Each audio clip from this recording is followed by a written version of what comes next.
I'm Doug Wright, and this is the inaugural edition of Sports Done Right, a monthly compendium of the sights and sounds of all things sports here in Sun City.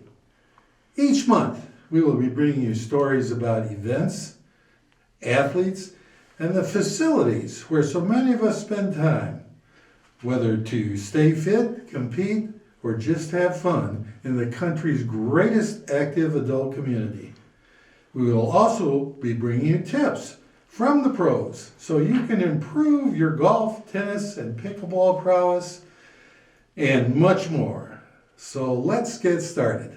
2022 was an extremely busy time for residents as we all began to emerge from the strictures caused by the pandemic and resume the activities we were forced to forego for almost 2 years.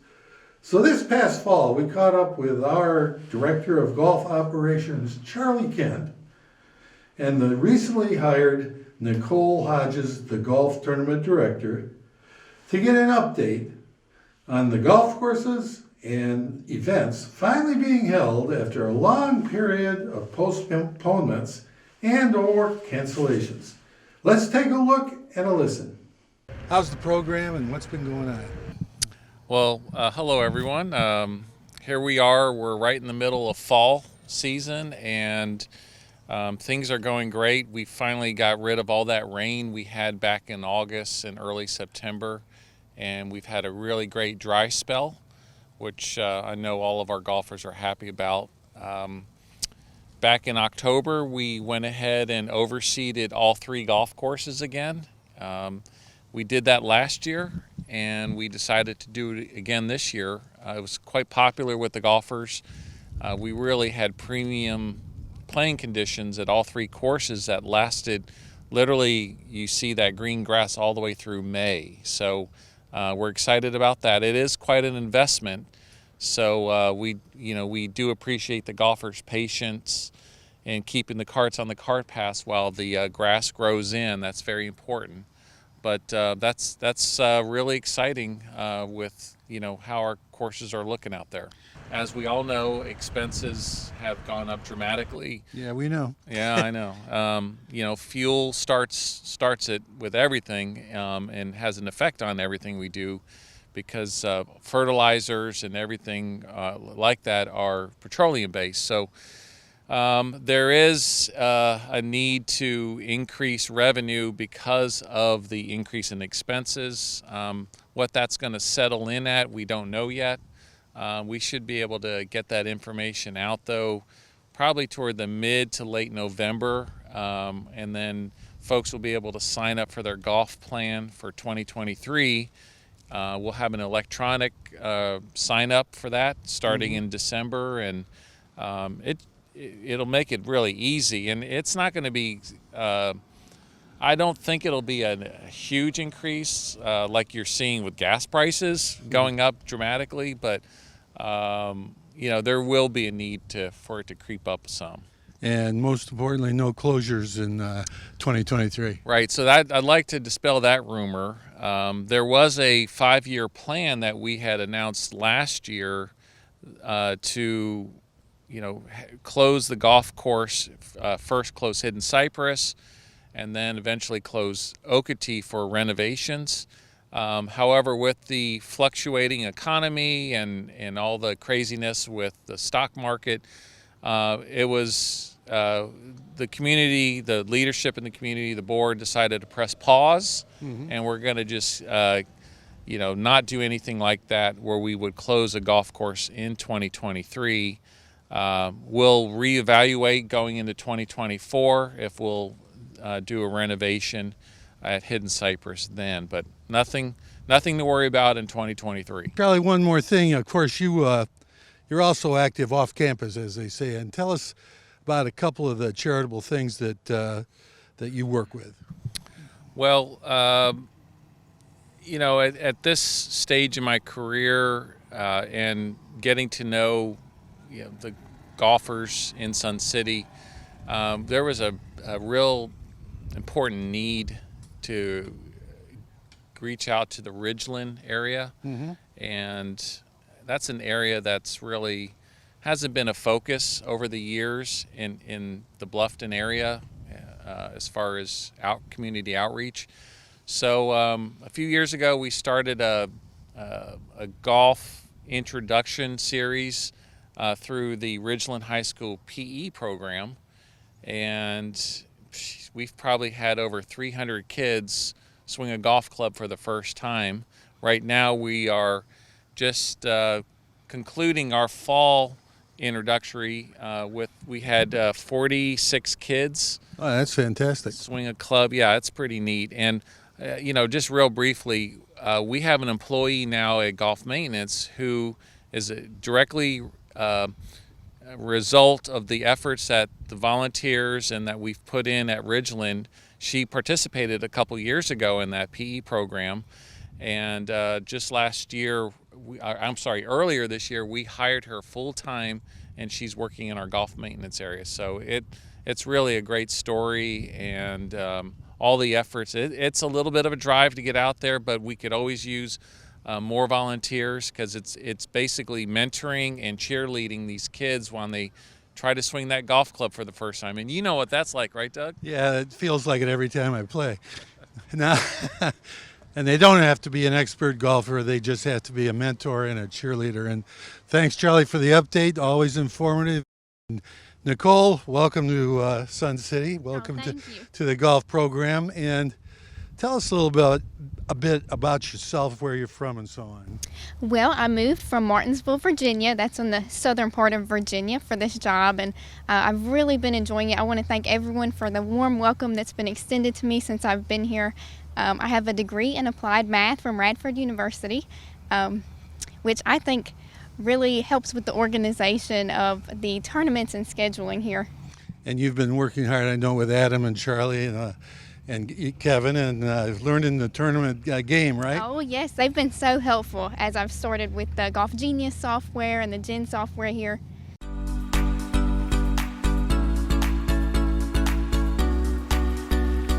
We also spoke to organizer Mike Barato about the Neighborhood Golf Challenge held in November.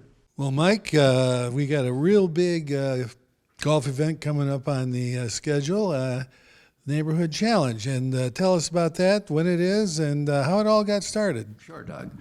Well, I've been a resident since 2005, and it just seemed as though the way the Sun City is organized into neighborhoods, it certainly lent itself to neighborhood challenge, one neighborhood versus another neighborhood. And at the time, some 9 years ago, it was my hope that, number one, we would be allowing players to play with two people that they had not met before, and thus the number one reason for this is to make new friends. Okay. And then as a byproduct, we have a competition. So those two factors really enabled the challenge to get started some 9 years ago. Well, that's terrific. How many participants this year? Well, roughly, it was kind of a slow start. At one point, we only had like 80, and then all of a sudden, there was a groundswell, and we were pushing 175, 178 with, I might add, 3 neighborhoods waiting. So that's 3 times 24. So we would have been up to 200. That's amazing. And tell us some of the surrounding activities, if any, to the tournament. Will there be a lunch and that sort of thing? Right. Well, there will be a lunch served. We have 4 types of subs, let's say for the players, ham, turkey, roast beef, and a veggie. And it will be available at 3 venues, 3 times, depending on your tee time. Right. If you're one of the early hour or 2 players, you'll pick it up when you finish. If you're in the middle of the tee times and you're making your turn at the end of 9 holes, you can pick it up right then. And if you're in one of the later tee times, 11:30, 12, what have you, you can pick it up have lunch before you go out as well. Well, as you mentioned, and this is pretty interesting to me, while we were talking earlier, you may run out of daylight for some of the late starting groups, but there's a way to deal with that scoring wise. Yes, there is. It's done through handicapping. We don't want to jeopardize or penalize anybody for having a late tee time when we know we're going to lose the sun. So 5:30 or so, we are expected sunset. And the last two, I'm guessing, the last two tee times out may, depending on the pace of play, which brings up another problem, not a problem, it's the only way we're going to play it, and that's cart path only. I'm guessing it's raining out here now. And so there's a good chance that the last one or two teams that go out to play will be playing with limited sun, and if they so wish that it's too dark to play, then they pick it up, come in, and there is a mechanism in place through handicapping where they can get a score and not be penalized. So each neighborhood, has 8 participants, male or female, all handicapped, and they will take the best 5 net scores. That's correct. Okay. Well, April 1st, those 3 or 4 teams that didn't get in this year, get yourself ready, because April 1st, it'll be back to the regular time. and that's no April Fools. No, that's not an April Fool. Thanks, Mike. To round out our golf coverage this month, we also cut some of the action to the 2022 version of the Superintendent's Revenge, held at both the Oakety Creek and Hidden Cypress golf clubs. Nicole, it's a busy day. It's been raining, but it's going to turn out beautiful. What's going on behind you here? Oh, we've had a great gift collection for Bluffton Self-Help. This Christmas, everyone here has donated a toy to a child in need, and we've had 288 participants in the tournament today. That is unbelievably good. And can you tell us a little bit about the holes and what the obstacles might be? Oh, well, you'll have to be surprised when you get out there, but we've got a lot of fun obstacles on the course for you today. The superintendents have really done a great job of setting everything up. And we got 2 venues, right? Oakety, where we are, and then an hour later we started Hidden Cypress, where I'll be playing. Well, this is one of the more popular events you run every year. Tell us about this year's event. Well, we had a tremendous demand for signups this year. Over 300 golfers signed up. We can only allow 288. That's quite a bit. Yeah, that's max. That's putting 2 foursomes on every hole at Oakety and Hidden Cypress. So that's as much as we can do. But yeah, we're really excited. We've been blessed with a beautiful day, and as you can see, the presents are starting to build up for us, and we're really excited. This is really the highlight of the year for the team. And tell us who the beneficiary is of all these toys. So Bluffton Self-Help, they've been the benefactors of this for many years, and I got to give all credit to Rick Barnes and his team. It was their idea to do this many years ago to give back to the community, and it's so awesome that the golfers in here have responded, and it's just a good positive thing around the holidays. All right, well, I'll let you get back to work Yeah. collecting and piling up toys. And Charlie, Appreciate it. thanks for doing this. Thanks for the interview. Thank you very much. Good luck out there. Well, it's morning here at Oakety Creek Golf Club. It's going to be a beautiful day for the annual Superintendent's Revenge. And as you can see behind me, they are registering, they're dressed up, and they're bringing an unwrapped toy for Toys for Tots. And everybody's excited to get out there and face some of the obstacles.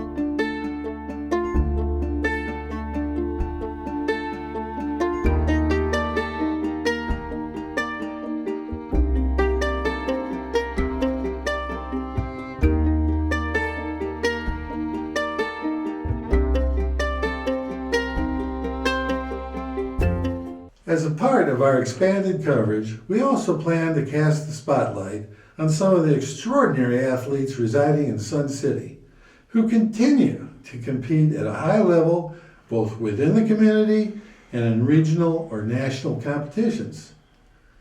For this month, we interviewed Nick Pavlik about his recent successes in the South Carolina Senior Games held last year in Florence, South Carolina.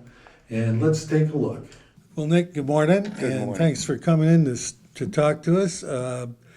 You've had quite an interesting year and a lot of accomplishment, but I'd like to get to know you a little and just find out what your background is. Where are you from? I'm from New Jersey until 8 years ago, then here. Okay. And I assume you retired and came down here. Yes, sir. And what kind of activities did you engage in? I'm a biker, hiker, runner, and billiard player. Okay. That's about it. Well, that covers quite a lot. Did you have a background in running in school or? Well, I started as a 10-year-old, Okay. and that's the backstory that you're going to ask me about, I think. But I ran through high school, track team, played a little football, and that's it. Went on to just a lot of hiking and biking after that, stayed in shape physically. Okay. And so how'd you get involved with the running situation here at Sun City? Well, to give you the background quick, I was a 10-year-old in Bogota, New Jersey, when I won the first and only trophy I ever got as a 10-year-old. It was called the 1957 Field Day Champ, and it was for a run and a jump. From that point, for 60 years, I never got another gold medal except in high school for a relay. And I was captain of the track team, school records and all that, but never got another gold until I turned 74. So it was kind of ironic, I guess, if you think about it. And down here they had, when I moved here 8 years ago, they had Beaufort Jasper games, Okay. which were held at the high school. And I got a couple little medals in that, but nothing spectacular. And then I found out about the South Carolina Senior Games, which are every year in Florence, Okay. South Carolina, at the Florence High School. There's a lot of other sports there, and I'm just a track guy, so I ran there. And the first year I didn't do so good. I had bad knees. If I was ready to quit, and I started taking a little medication that the doctor gave me, and my knees got better. And in 2021 and 2022 now, I ran the 50s meters, the 100 meters, and got the gold medals and a little jump. Okay. Well, you got a little ahead of me there, but Okay. basically, tell us exactly what was the event that you were competing in and how many races were you competing in? Okay, so in 2021, I ran the 50 meters, the 100 meters, and the standing long jump. And I got the first in the 50 and the 100 and third place in my age bracket. This is age bracketed, so that was when I was 74. So that's 70 to 74.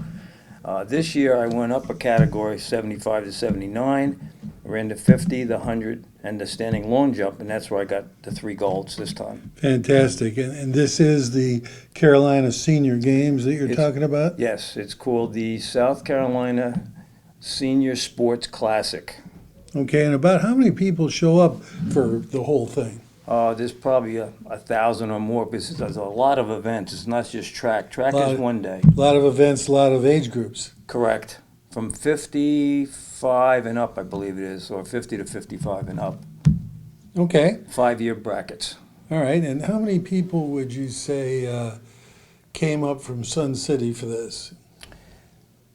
Well, there was none in the track events. There's a couple of good swimmers from here. I don't know if they came or not because I don't see them a lot. There's a couple of people that I know, swimmers and the softball team, the girls, was supposed to be played here for that event, but somehow it got canceled. It's probably weather, yeah. Might be the weather, right? Yeah. Okay, and how long do you intend to keep doing this, Nick? Well, I got this injury in the 100 meters that my right leg groin area blew up into it looked like a piece of leg of lamb.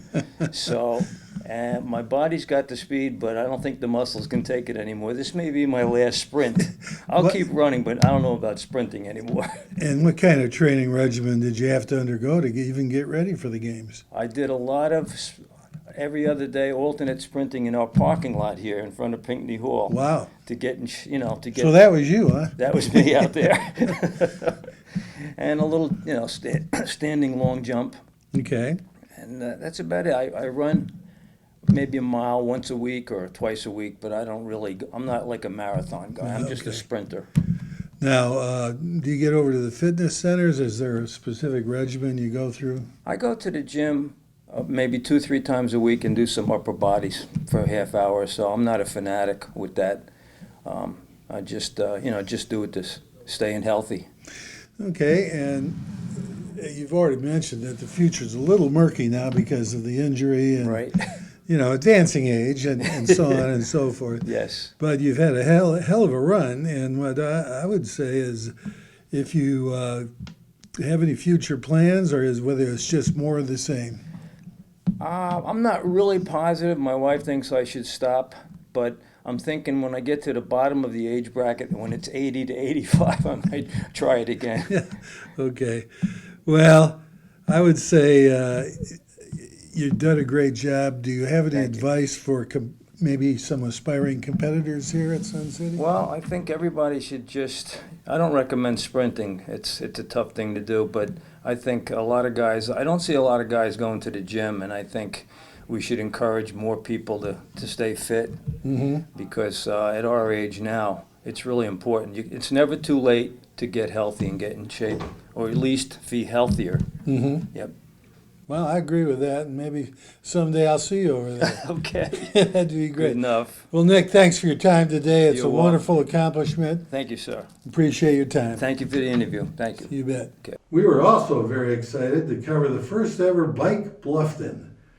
That's an event in which members of the Sun City Bicycle Club participated for the benefit of the Boys and Girls Clubs of Bluffton. Bikers in the longer rides came pouring through the Somerset Lake gates into Sun City and toured the campus.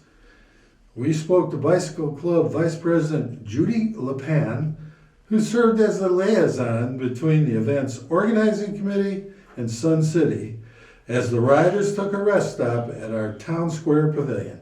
Judy, we've just been through one of the great events in Sun City called Bike Bluffton, and you are the vice president of the Bicycle Club, as I understand. I am. And tell us how Bike Bluffton came about. Okay, well, we do the Pedal Hilton Head event every year, which is a really fun event for cyclists that ride all over Hilton Head Island and over the bridges. And last year, I happened to have sent an email to that event, and I got an email back from the director of that event asking to meet me. He would like to introduce himself. So another club member, Sherry Merrill, and myself, after the Pedal Hilton Head event, we've tracked down Bruce and Russ, and we told him who we were, and then he told me all about the fact that they wanted to do a similar event in Bluffton to raise money for the Boys and Girls Club of Bluffton, and they were going to call it Bike Bluffton. What exactly did you do as the liaison between the Boys and Girls Club and the organization and our organization? Okay, so actually I was on the committee as the volunteer coordinator, and I also worked with another member to create all the routes for the rides, because there were 4 different routes, a 10-mile along the paths, a little family 2-mile run, and then the most important ones were the 30-mile route that would travel on the streets with a police escort, and the same with the 62-mile.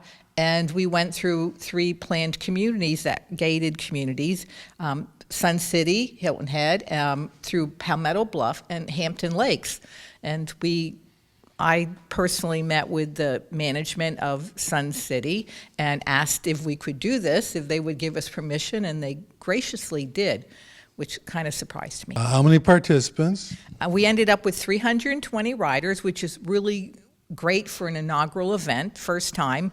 We had over 100 riders in each of the 62-mile and 30-mile rides, And again, the Bluffton Police Department was great. They had a lead car and a follow-up car that took the cyclists all through the roads and dropped them at the communities and then picked them up and safely brought them back to the Boys and Girls Club. So, yeah, it was quite a sight coming through the Lake Somerset Gate with hundreds of bike riders. And then about halfway through their route, they stopped at the pavilion. That's right. We set that up as a rest stop. So, already planning for next year? Well, we're recapping what went well this year or what could be improved upon, and then we're definitely planning to do it next year. It was extremely successful and raised a lot of money for the Boys and Girls Club. Do you know how much? I do. We netted over $50,000. That's fantastic. Yeah. And the Boys and Girls Club is a great organization.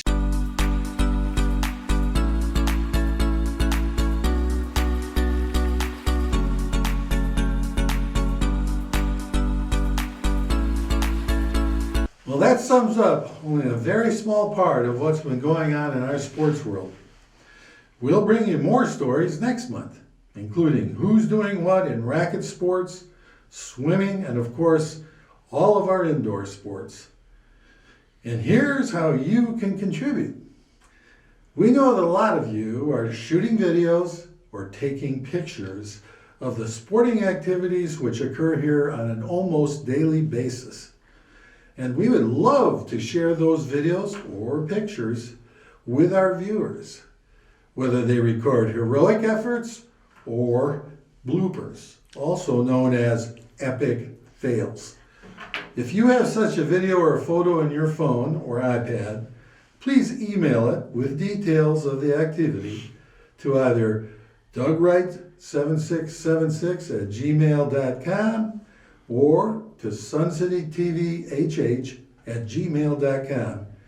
And each month, all of us can share in our residents' triumphs and tragedies. That should be fun. And now, one last thought for the month. Moving to Sun City brings numerous opportunities to participate in sports and club activities and to perhaps get out of your comfort zones so that we can explore some things we have never done. My hope is that all of us have learned that the best times are had when the action is inclusive and friendly. That does it for episode 1 of Sports Done Right. We'll see y'all next month with more highlights and interviews with some really outstanding Sun City athletes. For now, I'm Doug Wright, and remember, you are only as old as you think you are.